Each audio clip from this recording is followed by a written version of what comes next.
הכירו את המילה banquet. משמעות המילה באנגלית היא משתה, סעודה חגיגית. הדוגמה אולי הכי קלאסית היא המשתה שעשתה אסתר למלך אחשוורוש. Not the king and Haman. Come today to the banquet I have prepared in my quarters. אגב, יש לכם עד פורים להצליח להגיד המשתה שעשתה אסתר בלי להתבלבל. איך נזכור? בואו דבר ראשון נהפוך את banquet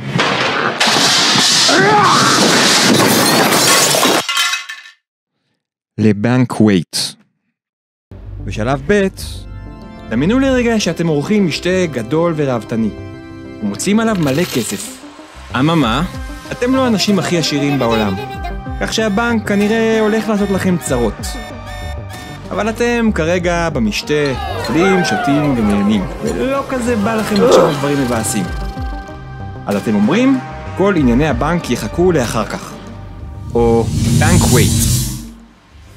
אגב, תתפלאו לשמוע, אבל מסתבר שזה לא לגמרי תלוש מהמציאות כל העניין. בנק ובנקווט באמת הגיעו מאותו מקור, מהמילה bench, שזה ספסל.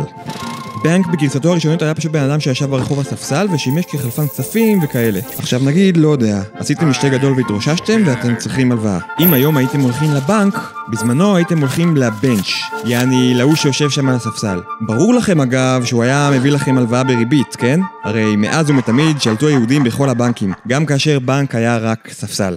ולגבי בנקווט, די מפתיע, אבל מסתבר שהמשמעות המקורית הייתה 180 מעלות הפוכה. זה היה בכלל ארוחה כזאת בקטנה, שיושבים לרגע על הספסל וחוטפים משהו לאכול, מה שנקרא סנאק. איך משם זה התגלגל למשתה? לא ממש ברור. מה שכן מסתבר שמה שעשינו פה בסרטון, זו לא הפעם הראשונה בהיסטוריה שבנקווט עובר תהפוכות. טוב, נכון הזכרנו מקודם את אסתר המלכה? אז זהו, שבשונה ממנה, אני דווקא פחות בעניין של לכתוב מגילות. ככה שנראה לי שהגיעה העת לאמלק. אמרתי, לאמלק. אם כן, מדוע בנקווט זה משתה?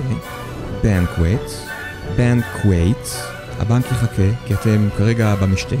משתה.